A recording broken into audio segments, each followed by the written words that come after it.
Hello and welcome to Bitening. साथ में मिलकर शुरू करते हैं ज़िंदगी की दूसरी इनिंग। आज का वीडियो बहुत ही ज़्यादा इम्पोर्टेंट है क्योंकि अ, वैसे तो आप जब भी ये मुझसे ये सुनते होगे कि यार आज का वीडियो इम्पोर्टेंट है, बट कंसिडरिंग के जो यूएस के अंदर डेट सीलिंग को लेके आपने इतनी सारी हेडलाइंस देखी कि डेट सीलिंग क्राइसिस है, यूएस अपने डेट सीलिंग को हिट करने वाला है। अगर उसकी वो डेट सीलिंग को हिट कर गया तो क्या होगा, अगर डेट सीलिंग बढ़ाई नहीं गई तो US will be in trouble. अब ये जो सारी जो इकोनॉमिक्स की जो टर्म्स होती है ना, डेट सीलिंग और ये सब चीज़ें, ये हवा जो क्रिएट किया जाता है वो इसलिए किया जाता है कि आम आदमी को ये चीज़ें समझना है कि आखिर इशू क्या है, प्रॉब्लम क्या है, कितनी सीरियस ये प्रॉब्लम है। 90% जनता या 95% जनता को ये पता ही नहीं है कि डेट सीलिंग वगैरह इन सब टर्म्स का मतलब क्या होता है। ठीक है, मैंने बहुत सारे वीडियोस पहले भी कवर किए हैं, लेकिन आज मैं आपको बहुत ही इजी तरीके से समझाने की कोशिश करूंगा डेट सीलिंग एक्चुअली में होता क्या है, क्या इसकी इम्प्लीकेशंस होती हैं। अगर कोई कोई कंट्री है, अगर अपनी डेट सीलिंग को हिट कर जाए और अपने डेट पे डिफ़ॉल्ट कर जाए, तो उस डिफ़ॉल्ट के बाद क्या इश्यूज़ होते हैं, ठीक है? क्या किस तरीके का उस पे इम्पैक्ट पड़ता है? अगर आपकी कंट्री, आप जिस कंट्री में रहते हो सपोज़, और आप की कंट्री अगर क्योंकि कई लोग बाहर की कंट्रीज़ में भी रहते हैं और हमें सुनते हैं। तो अगर आपकी कंट्री में डेट जो है वो डिफ़ॉल्ट कर दे अगर वहाँ की कंट्री, तो इसका क्या मतलब होता है? जैसे श्रीलंका में वो अपने डेट को डिफ़ॉल्ट कर गए, तो इसका क्या मतलब था? ठीक है? ये बहुत ज़रूरी है आपको समझना। और डेट सीलिंग कि आपकी कंट्री अगर डेट डिफ़ॉल्ट करने वाली है तो उसका सिग्नल क्या है? मतलब कौन से वो पैरामीटर है जिस जो जो सबसे ज़्यादा आपको वॉच करना चाहिए कि यार ये वाला जो पैरामीटर है ये वाक़ई बहुत खतरनाक सिचुएशन में पहुँच गया है, तो हो सकता है कि मेरी कंट्री अब डेट पे डिफ़ॉल्ट कर दे। किस तरीके से आपको तैयारी करनी चाहिए, ये सारी भी चीज़ें जो हैं आपको इस वीडियो में सुनने को मिलेगी, इसलिए वीडियो को एंड तक ज़रूर देखिएगा। हमेशा की तरह वीडियो मेरे थोड़े रिसर्च पे बेस्ड होते हैं, थोड़े लंबे होते हैं, थोड़ा-सा समझाना जो है वो बहुत बेसिक से समझाना होता है। अगर आपको इस तरह की वीडियो पसंद नहीं है तो आप अभी भी वीडियो को बंद कर सकते हैं, एग्ज़िट कर सकते हैं, क्योंकि यहाँ पे किसी तरीके की प्राइस प्रेडिक्शन नहीं है, ना ही ये किसी तरीके की फाइनेंशियल एडवाइस है, प्योर एजुकेशन है। अगर आप एजुकेशन आपको पसंद है, आप अपने आप को एजुकेट करना चाहते हैं इन सारे मुद्दों पे, तो आप वीडियो को प्लीज़ एंड तक ज़रूर देख सकते हैं। और ऐसी वीडियोज़ मैं डालता रहता हूँ, तो बेल आइकन को ज़रूर प्रेस करिएगा, वीडियो के एंड में कमेंट करिएगा कि आपको इस तरह के वीडियो अगर अच्छे लगते हैं तो टाइम टू टाइम ऐसे वीडियो मैं बनाता रहूँगा। तो सबसे पहले हम बात करते हैं कि मैं अपनी स्क्रीन को शेयर करता हूँ। तो मैंने स्क्रीन शेयर के करके अभी रिसेंटली एक ट्वीट किया। इस ट्वीट के इम्पोर्टेंस को समझिए कि सिंस 1800, इ मतलब हम बात कर रहा हूँ मैं कि सिंस 1800 अ, 52 केसेज़ में से जो 52 देश थे, जहाँ पे 130% से ऊपर अगर डेट टू जीडीपी रेशियो पहुँच गई थी। Debt to GDP ratio again technical term है ना, आपको घबराने के लिए होती है।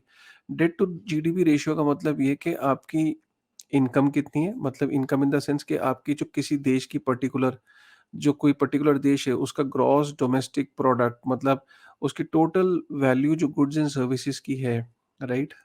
जो उसकी इनकम उससे जो जनरेट होती है, जो उसकी वैल्यू है, जो इनकम है, और डेट मतलब जो देनदारी है। तो डेट टू जीडीपी रेशियो अगर किसी भी देश की 130% से ऊपर थी, तो 52 में से 51 बार कंट्रीज़ ने डिफ़ॉल्ट किया अपने डेट पे, राइट? 52 में से 51 बार। ये एक कंट्री कौन-सी थी? ये एक कंट्री है जापान, जिसका में अगर आप नीचे देखो तो 264% उसका डेट टू जीडीपी रेशियो है। बहुत करीब है वो डिफ़ॉल्ट करने के, मतलब आज या कल या परसों में आपको कभी भी ये सुनने में आ जाएगा कि जापान ने डिफ़ॉल्ट कर दिया अपने डेट पे, राइट? लेकिन 52 में से 51 बार ऐसा हुआ है कि कंट्रीज़ ने डिफ़ॉल्ट किया है, जिनकी 130% से ऊपर डेट टू जीडीपी रेशियो होगी। मतलब डेट टू जीडीपी रेशियो सीधी-सी मतलब है कि मेरी इनकम ₹100 है और मेरी देनदारी ₹130 की है, ठीक है? तो आप इससे अंदाज़ा लगा सकते हैं कि मेरी जो इनकम है वो तो मैं सारी देनदारी में दे ही रहा हूँ, उसके साथ-साथ मेरे को उससे ज़्यादा देना है, राइट? तो ये आप इसको इस स्थिति को इस तरीके से समझिए कि आपकी इनकम ₹10,000 है, राइट? लेकिन जो आपकी देनदारी है वो ₹13,000, राइट? तो अग आप वो ₹3,000 के डिफ़ॉल्ट में हो, ₹3,000 का आपका डिफरेंशियल है, आप माइनस में हो, ठीक है? यहाँ तक आपको बात समझ में आ गई? तो आप अगर देखो तो जापान 264% ये अभी प्रेज़ेंट सिनेरियो, ग्रीस 171%, ये अफ्रीका की कंट्री है, 164%, इटली 145%, यूएस 129%। तो अगर हम 130% की बात कर रहे थे तो यूएस 129% पे है। दुनिया की एवरेज 92% है, यहाँ तक कि श्रीलंका भी 114% पे है और यूके 101% है। इंडिया करीब 79-80% के करीब है। तो वर्ल्ड एवरेज इज़ 92%, ठीक है? सो यहाँ से क्लियर इंडिकेशन हो गई। अब हम चलते हैं कि डेट जो डेट डिफ़ॉल्ट या डेट सीलिंग, इन सब चीज़ों को हम समझने की कोशिश करते हैं। देखिए अभी रिसेंटली आपने एक सुना होगा कि यूएस के अंदर वो अपनी डेट सीलिंग को हिट करने जा रहा था, यूएस, और यूएस को और अपनी डेट सीलिंग मतलब क्या है कि एक थ्रेशोल्ड है, उसको और बढ़ाना था। वो ये चाहता था और वो चाहता था कि रिपब्लिकन्स और डेमोक्रेट्स, क्योंकि जो बाइडेन की सरकार है, वो डेमोक्रेट्स है, तो वो चाहते थे कि रिपब्लिकन्स और पूरी कांग्रेस जो है उनकी इस डिमांड को पूरा करे। इसको मैं और सरल भाषा में मनी को और बढ़ाना चाहिए। तो आप कहते हो कि नहीं बढ़ाएँगे। वो कहते हैं नहीं, मैं आपको बताता हूँ मुझे क्यों वो पॉकेट मनी ज़्यादा चाहिए। वो आपने उसकी एक लिमिट बाँध रखी है कि ₹500 महीने से ऊपर नहीं मिलेगा। लेकिन उसको अपनी पॉकेट मनी को बढ़ाना है, तो वो आपको तरह-तरह के बच्चा आपको कन्विंस कर रहा है, एग्ज़ाम्पल्स दे रहा है। तो आप उसकी फिर भी पॉकेट मनी को नहीं बढ़ा रहे, राइट? तो यही है कि डेट सीलिंग कुछ नहीं है, एक आपने लिमिट बाँध रखी है कि भई इससे ज़्यादा जो है तुम बोरोइंग नहीं कर सकते। इससे ज़्यादा तुम्हें पैसे नहीं मिलेंगे, लेकिन फिर भी बच्चा कन्विंस कर रहा है। सिमिलरली अमेरिका के अंदर वो कह रहे हैं कि जी 31 ट्रिलियन के आसपास जो है हमारी डेट सीलिंग है। हम इसको अ, हमें और पैसे की ज़रूरत है, हम और बोरोइंग करना चाहते हैं। हमें इसको क्रॉस करने दिया जाए, ये डेट सीलिंग हटा दी जाए। तो आप यकीन नहीं करोगे कि वहाँ पे यूएस के अंदर टू 2025, 1st ऑफ जनवरी 2025, अब अभी हम 2023 के अंदर हैं। सोचिए कि अगले 1.5 साल तक अमेरिका जितना मर्ज़ी चाहे उतना बोरिंग कर ले, ये वहाँ पे कंक्लूज़न में वो ये पहुँचे हैं, मतलब ये एग्रीमेंट पे वो पहुँच चुके हैं। माना ये जा रहा था कि अमेरिका 50 ट्रिलियन यूएस डॉलर का डेट जो है वो अमेरिका के ऊपर हो जाएगा। जो उसकी देनदारी है वो 50 ट्रिलियन यूएस डॉलर की हो जाएगी 2033 तक, ये एक्सपेक्टेशन थी।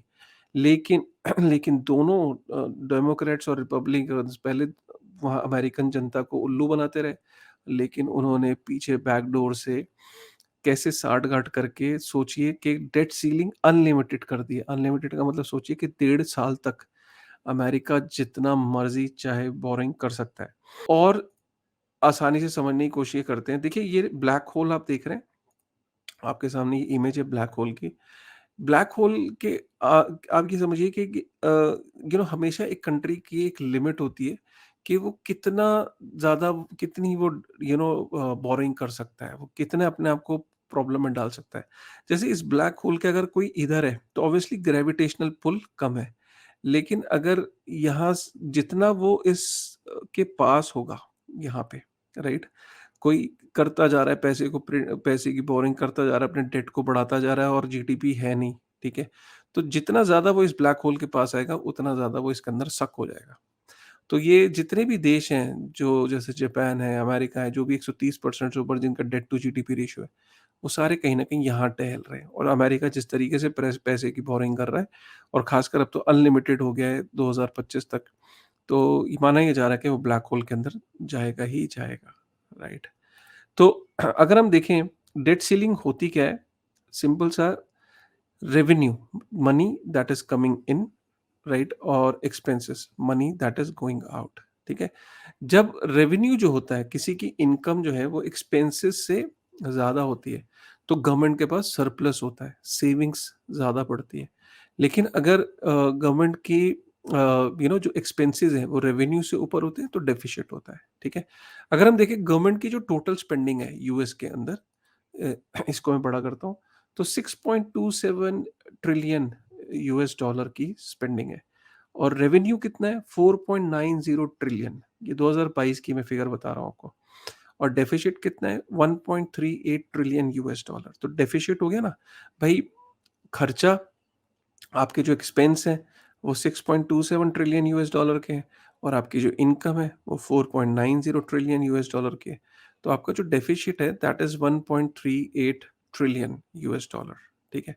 तो ये क्लियर हो गया। अब अगर आप इस सेकंड वाले स्लाइड में देखें तो आप ये देखेंगे कि कोई कहानी आज की नहीं है। हर साल शायद एक पीरियड आया था 2000 के आसपास, राइट? 2000 के आसपास जहाँ पे एक सरप्लस था, जहाँ पे अगर आप देखें ब्लू का मतलब है कि ये सरप्लस था, कोई डेफिसिट नहीं था। लेकिन अगर आप अदरवाइज़ देखें तो इतने सालों में हर साल डेफिसिट बढ़ता चला जा रहा है और 2020 के आसपास ये 3 ट्रिलियन, 2.5 ट्रिलियन और 1 ट्रिलियन ये डेफिसिट हर साल बढ़ रहा है। अब जब सपोज़ करिए आपकी इनकम है और खर्चे ज़्यादा हैं, तो जनरली आप अपने दोस्तों से, यारों से, रिश्तेदार से, मम्मी से, पापा से, आप सबसे जो है वो बोरिंग करते हो ना कि मुझे थोड़े से पैसे दे दो, I have some expenses to pay. तो सिमिलरली अगर आप इस स्लाइड में देखें which is the most dangerous slide, तो आप ये देखिए कि अमेरिका पैसे माँगता जा रहा है, बोरो करता जा रहा है। और वो बोरिंग किससे करता है? वो बोरिंग करता है कंपनी से, पब्लिक से, काफ़ी सारी और दूसरे कंट्रीज़ जो हैं वो उनसे बोरो करता है। और बोरिंग करता कैसे? बोरिंग करता है कि वो जैसे बॉन्ड्स इश्यू करता है, ट्रेज़री बॉन्ड्स इश्यू करता है, ट्रेज़री बिल्स और तरह-तरह के फाइनेंशियल इंस्ट्रूमेंट्स वो इश्यू करता है कि ये मेरे प्रॉमिस हैं, मैं मेरी गवर्नमेंट की बैकिंग है, प्लीज़ मुझे पैसा दे दो, राइट? तो ये मैंने अपने खर्चों को पूरा करने के लिए मैं ये बोरिंग करता जा रहा हूँ। ये डेट देखिए कि मैं कहाँ से शुरू हुआ था 1940 में अगर आप देखें तो ये ऑलमोस्ट नेग्लिजिबल था और मैं अब ये देखिए अगर आप 32 ट्रिलियन यूएस डॉलर के आसपास का मैं डेट बढ़ा लिया, ये स्काई रॉकेट हो गया है, राइट? सो अब मैं डेट बढ़ाता जा रहा हूँ, ठीक है? और डेट बढ़ता चला जा रहा है और मेरा जो लेकिन ये जो मेरा डेट टू जीडीपी रेशियो है, लेकिन मेरी इनकम तो बढ़ नहीं रही है, राइट? तो मेरी जीडीपी इंक्रीज़ नहीं हो रही है, मेरा डेट इंक्रीज़ होता चला जा रहा है और इसीलिए जो मेरी डेट टू जीडीपी रेशियो है, अगर आप देखिए तो ये कितनी तेज़ी से बढ़ रही है और अब मैं 129% पे पहुँच चुका हूँ, right? So my debt to GDP ratio is 129%, ठीक है? यहाँ तक कि अ, आप ये देखिए कि अगर आप इस वाली स्लाइड को देखो, ये यूएस गवर्नमेंट की खुद की गवर्नमेंट ने ये ये चार्ट निकाला था, ये किसी और का बनाया हुआ नहीं है, राइट?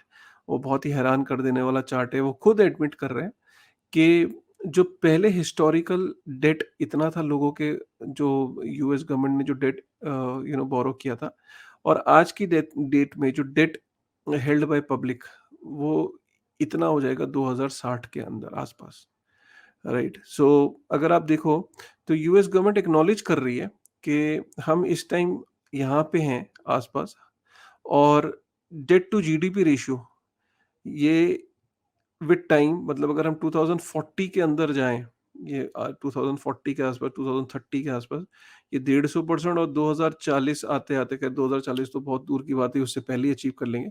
200% जो है ये पहुँच जाएँगे। इनकी प्रेडिक्शन के हिसाब से 2040 में 200% हो जाएगा debt to GDP ratio, but मेरा ये मानना है कि ये बहुत पहले कहीं न कहीं ये अचीव कर लेंगे, राइट? सो क्लियर साइन है कि यूएस गवर्नमेंट इसको एक्नॉलेज कर रही है कि हमारी इनकम नहीं है और हमारे खर्चे ज़्यादा है। अगर आप देखिए तो ये है कि जो यूएस गवर्नमेंट की जो स्पेंडिंग है, US annual federal spending, right? वो बढ़ती चली जा रही है, राइट? आप देखो कि उनकी जो स्पेंडिंग है हर साल they are increasing their spending, right? And जो उनकी इनकम है वो भी इंक्रीज़ हो रही है। अगर आप देखिए तो रेवेन्यू, ये ग्रीन वाला पार्ट देख रहे हैं, ये भी इंक्रीज़ हो रहा है। लेकिन अगर आप देखें तो उनका जो खर्चे हैं that is higher than their income. So that is the reason every year their income and the difference between the revenue and the expense is there. So अगर रेवेन्यू 5 ट्रिलियन उन्होंने बढ़ाया, रेवेन्यू को भी बढ़ाया और लेकिन डेफ़िसिट ज़्यादा है। रेवेन्यू बढ़ाता कैसे?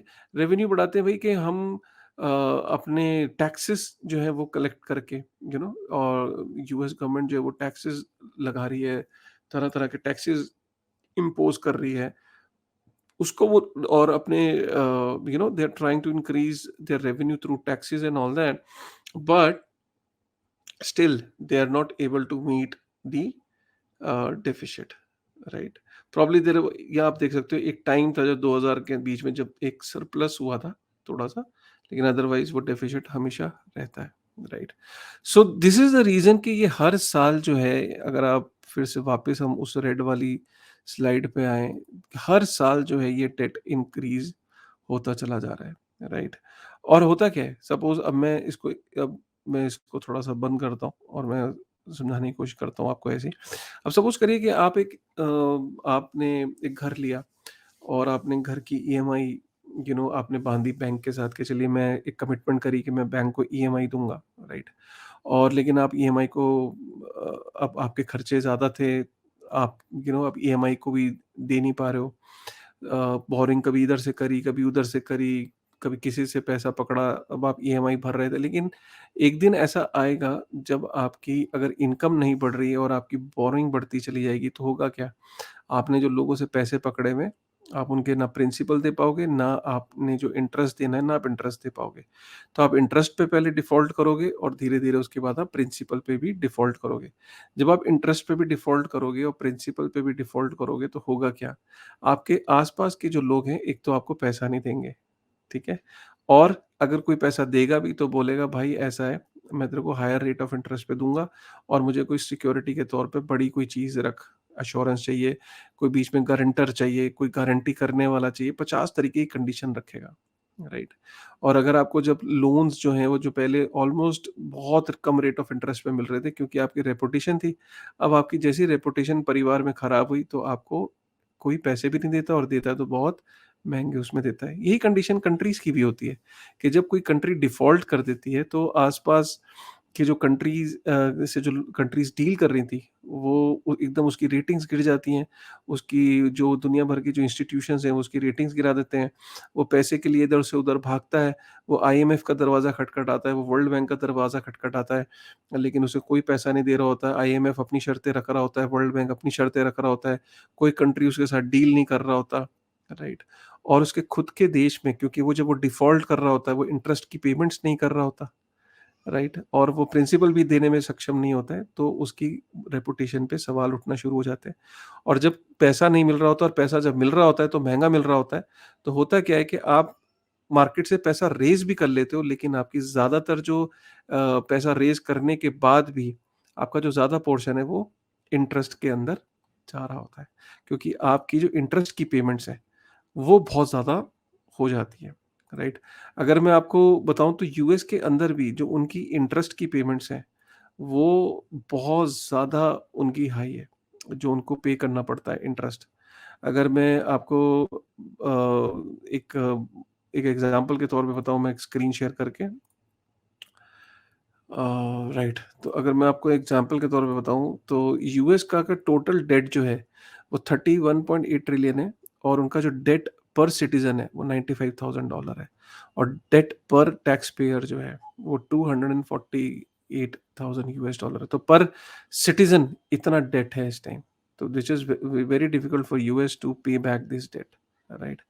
तो ये बड़ा इम्पोर्टेंट है समझना कि जैसे ही कंट्रीज़ जो है वो डिफ़ॉल्ट करती हैं, अब इसके रिपरकशन क्या होते हैं अगर कंट्रीज़ ने बाय चांस अपने डेट पे डिफ़ॉल्ट कर दिया, वो देनदारी नहीं दे पाए तो क्या होगा? देखिए सीधी-सी बात है, उसके यहाँ पे जो जिन्होंने इन्वेस्ट किया हुआ है वो अब उन बॉन्ड्स को सेल करके, फाइनेंशियल इंस्ट्रूमेंट्स को सेल करके सेफर हेवन्स में जाएँगे। तो अचानक जैसे सपोज़ करिए अमेरिका का एग्ज़ाम्पल लेते हैं, अमेरिका डिफ़ॉल्ट कर देता है, तो होगा क्या? जो काफ़ी सारी कंट्रीज़ हैं, काफ़ी सारी बड़े-बड़े इंस्टीट्यूशंस हैं, कंट्रीज़ ने यूएस के बॉन्ड्स और बॉन्ड्स के अंदर पैसा लगाया हुआ है, ट्रेज़री बॉन्ड्स में। वो ट्रेज़री बॉन्ड्स को से पैसा निकाल के वो अ, जो कंट्रीज़ हैं, जो डेवलपिंग कंट्रीज़ हैं, जहाँ पे ग्रोथ है या सपोज़ चाइना है या इंडिया है, वहाँ की स्टॉक मार्केट्स में और वहाँ के बॉन्ड्स में पैसा आना शुरू हो जाता है। तो आपने करा क्या? आपने बेसिकली यूएस डॉलर को छोड़ा और जो आपने जो लोकल करेंसीज़ हैं, जैसे इंडिया है, अगर इंडिया की स्टॉक मार्केट में आपको इन्वेस्ट करना है, तो आपको आईएनआर के थ्रू करना है। अगर इंडिया की स्टॉक बॉन्ड्स में इन्वेस्ट करना है, तो आपको आईएनआर के थ्रू करना है। तो सपोज़ करिए अगर अमेरिका यूएस के अंदर बॉन्ड्स को से निकल के डॉलर की बिकवाली करके आईएनआर को बाय कर रहा है, आई इंडियन मार्केट में इन्वेस्ट करने के लिए, चाइना में इन्वेस्ट करता है, युआन को खरीदता है वो, तो होगा क्या कि डॉलर की सप्लाई ज़्यादा हो जाएगी और डिमांड कम है, और जो लोकल करेंसीज़ है जैसे आईएनआर है या चाइनीज़ करेंसी का युआन है, तो उनकी करेंसीज़ की वैल्यू अप होने लगती है। तो होगा क्या कि डॉलर की वैल्यू कम हो जाएगी, डॉलर डीवैल्यू हो जाएगा और जो लोकल करेंसीज़ है वो अप हो जाएँगी, राइट? तो डीवैल्यूएशन हो जाती है करेंसीज़ की। जब करेंसीज़ जैसी डीवैल्यू होगी तो क्या होगा? आपके जो जब करेंसीज़ डीवैल्यू हो जाएँगी, तो सीधी-सी बात है कि अब कोई जो बाहर कंट्री है, राइट? उसको आपको अगर आपको अब इम्पोर्ट करना है डॉलर अमेरिका को, तो उसको इम्पोर्ट जो है वो बहुत महँगा पड़ेगा, बिकॉज़ उसको ज़्यादा डॉलर स्पेंड करने पड़ेंगे अब इम्पोर्ट करने के लिए, ठीक है? लेकिन उसका जो एक्सपोर्ट है, वो बड़ा कॉम्पिटिटिव हो जाएगा, क्योंकि अब डॉलर जैसे डीवैल्यू हुआ, राइट? तो जो बाकी कंट्रीज़ हैं वो स्ट्रॉन्ग हो गई, तो उनको कम पैसा खर्चना पड़ रहा है सेम गुड्स एंड सर्विसेज को लेने के लिए। तो आपके एक्सपोर्ट्स कॉम्पिटिटिव हो जाते हैं, आपके एक्सपोर्ट ज़्यादा हो जाते हैं। तो ये डबल एज सोर्ड है। एक्सपोर्ट ज़्यादा हो जाते हैं, इसलिए कई कंट्रीज़ जानबूझ के भी अपनी करेंसी को डिवैल्यू करते हैं। लेकिन यहाँ पे फोर्स्ड डिवैल्यूएशन होगी, क्योंकि आपका डिफ़ॉल्ट हो गया, राइट? तो ये एक ऐसी सिचुएशन हो जाती है, लेकिन जब आप काफ़ी सारी चीज़ें जो आप एक्सपोर्ट करते हो, तो उसमें काफ़ी सारे गुड्स जो हैं वो इम्पोर्ट करने पड़ते हैं। उसमें कुछ रॉ मटेरियल वगैरह डालने के कई कई कई एक्सपोर्ट के अंदर आपको रॉ मटेरियल जो है वो इम्पोर्ट ही करना पड़ता है। तो जब आपका इम्पोर्ट महँगा, तो ऑटोमैटिकली आपका एक्सपोर्ट भी लॉन्ग टर्म में महँगा हो जाता है। बट शॉर्ट टर्म में आपका एक्सपोर्ट जो है वो ज़्यादा पिक हो जाता है। तो ये एक है, प्लस आपके क्योस हो जाता है, आपकी जो पेंशन फंड्स हैं उन पे डिफ़ॉल्ट शुरू हो जाता है।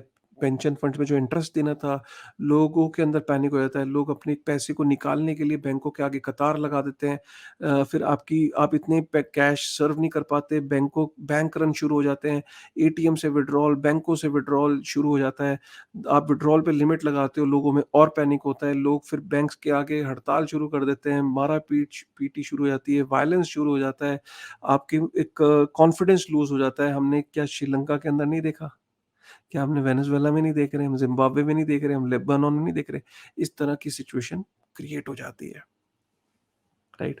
अब आप समझ रहे हो, कहाँ से हम शुरू हुए थे और कहाँ पे हम खत्म कर रहे हैं, ये है। तो ये डेट सीलिंग बार-बार, बार-बार आप डेट को बढ़ाते जा रहे हो, बढ़ाते जा रहे हो, ये सोच के कि हम डेट को सर्व कर रहे हैं। लेकिन आप डेट इतना बढ़ा लिया है कि अब आपकी जो मेजर पेमेंट्स हैं, वो आपकी सारी डेट की इंटरेस्ट में जा रही है। आप इंटरेस्ट की पेमेंट कर रहे हो। अच्छा, फिर वो कहते हैं कि खर्चे कम कर लो।